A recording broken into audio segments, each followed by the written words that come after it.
कांग्रेस और कम्युनिस्टों ने बीमारू राज्य बना करके रख दिया है। बहनों और भाइयों, उत्तर प्रदेश के अंदर अब एक्सप्रेसवे बन ही नहीं रहे हैं। उत्तर प्रदेश की एक्सप्रेसवे को बनाने वाला बुलडोजर बहनों और भाइयों आज के दिन पर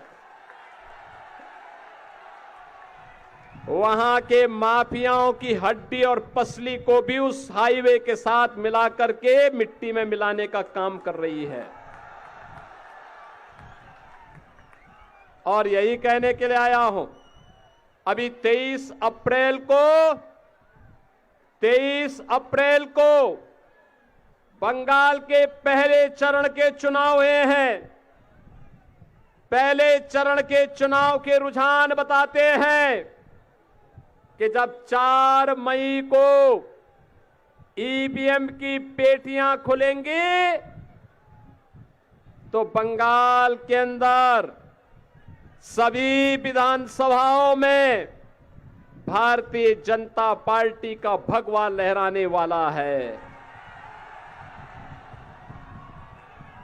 बीजेपी की डबल इंजन सरकार आने वाली है और बीजेपी की डबल इंजन सरकार से बौखला करके टीएमसी के गुंडे किस प्रकार के हमले कर रहे थे आपने देखा होगा।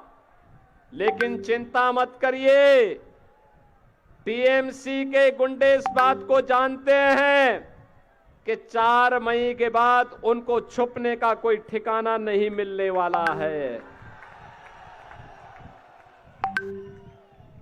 अभी से वे अपना ठिकाना ढूंढ रहे हैं। पंचर बनाने के काम को कहां पे उनको करना है, इसी के लिए अपना ठिकाना ढूंढ रहे हैं। लेकिन वहां से भी ढूंढ निकालेंगे हमलावरों को, तो चिंता की बात नहीं।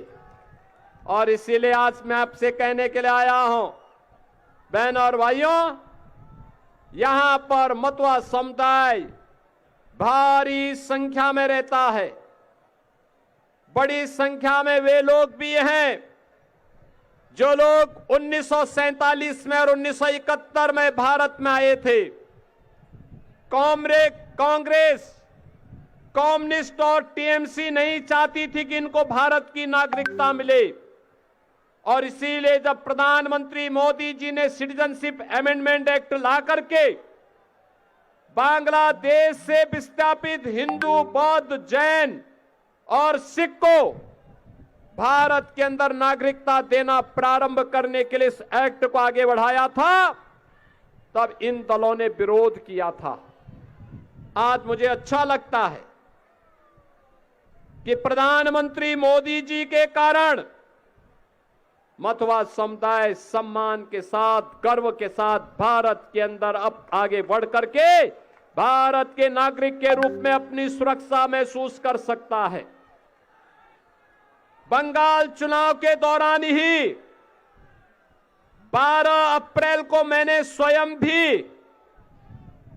स्वयं भी उत्तर प्रदेश के अंदर इस प्रकार के जो भी हमारे बांग्लादेश से विस्थापित हिंदू उत्तर प्रदेश में रह रहे थे, मैंने उनको नागरिकता का प्रमाण पत्र और जमीन के, लैंड के भी पत्र, प्रमाण पत्र उन्हें उपलब्ध करवाने का कार्य उत्तर प्रदेश के लखीमपुर जिले में किया है। हमारे यहां 4 जनपद ऐसे हैं जहां पर नमो शूद्र के नाम पर मतवा समुदाय के लोग और बांग्लादेश से विस्थापित तमाम बंगाली परिवार उत्तर प्रदेश की धरती पे भी रहता है। और उन सबको सिटीजनशिप अमेंडमेंट एक्ट के कारण आज नागरिकता भी मिल रही है और लैंड के भी पत्र प्राप्त होकर के उन्हें उसका मालिकाना अधिकार दिया जा रहा है। यह कार्य इसलिए हो रहा है क्योंकि प्रधानमंत्री मोदी जी ने उनके बारे में सोचा है। कांग्रेस, टीएमसी और कम्युनिस्टों के पास ये सोच नहीं थी।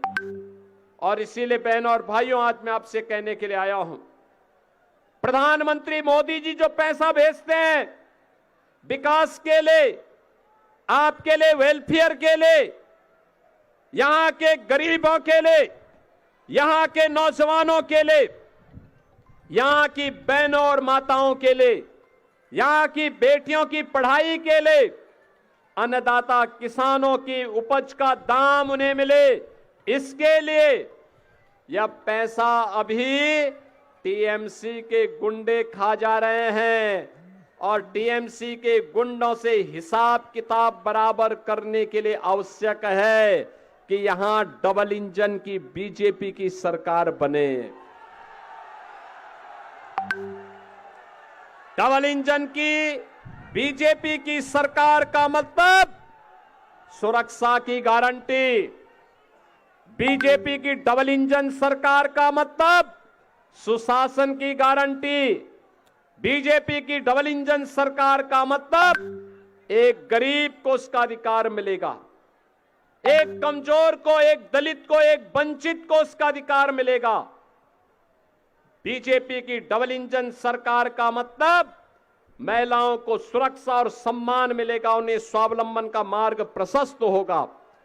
बीजेपी की डबल इंजन सरकार का मतलब बेहतरीन वर्ल्ड क्लास इंफ्रास्ट्रक्चर का विकास होगा। बीजेपी की डबल इंजन सरकार का मतलब भारत माता को मजबूती प्रदान करने का एक आधार मिलेगा। बांग्लादेश से घुसपैठ रुकेगी। बांग्लादेश के अंदर जब आज के दिन पर हिंदुओं का कत्लेआम होता है तो टीएमसी के ओट सिल जाते हैं, एक शब्द उनके मुंह से सहानुभूति के हिंदुओं के पक्ष में नहीं निकलते हैं। और इसलिए बहनों और भाइयों, हम सब आपको कहने के लिए आए हैं, ये वक्त है आपके पास, पहले चरण में भारी पैमाने पे मतदान करके बंगाल के नौजवानों ने, यहां की माताओं ने ये साबित किया है कि अब बंगाल के अंधकार को समाप्त करना है। बंगाल की पहचान के लिए संकट बने टीएमसी मुक्त बंगाल का निर्माण करना है। और इसके लिए जो ममता दीदी कहती है कि खेला हो बे, हम ममता दीदी से कहते हैं हम खेला नहीं हो बे, अब तो खेला शेष उन्नयन शुरू। ममता दीदी, अब खेला शेष उन्नयन शुरू बंगाल के अंदर होगा। और इसके लिए भारतीय जनता पार्टी ने अपने योग्य प्रत्याशी के रूप में यहां पर श्रीमती सोमा ठाकुर को अपना प्रत्याशी बना करके आपके बीच में उतारा है। बहनों और भाइयों, आप सभी से मेरी अपील होगी, श्रीमती सोमा ठाकुर को आपका आशीर्वाद प्राप्त होगा। दोनों हाथ उठा करके बोलो, आशीर्वाद दोनों हाथ से दिया जाता है। जहां तक मेरी आवाज जा रही है, दोनों हाथ उठा करके आशीर्वाद दीजिए। दोनों हाथ उठा करके आशीर्वाद देंगे, आपका आशीर्वाद मिलेगा, आशीर्वाद मिलेगा। मैं कहूंगा यहां से आमार सोनार बांग्ला, आप कहेंगे टीएमसी मुक्तो बांग्ला। आमार सोनार बांग्ला, दोनों हाथ उठा करके इतनी आवाज से बोलिए कि ममता दीदी के कानों तक आवाज पहुंच जाए। आमार सोनार बांग्ला, आमार सोनार बांग्ला। मैं कहूंगा ओंदोकार, आप कहेंगे होटबे। मैं कहूंगा सूरज, आप कहेंगे उठबे। मैं कहूंगा कोमल, आप कहेंगे खिलबे।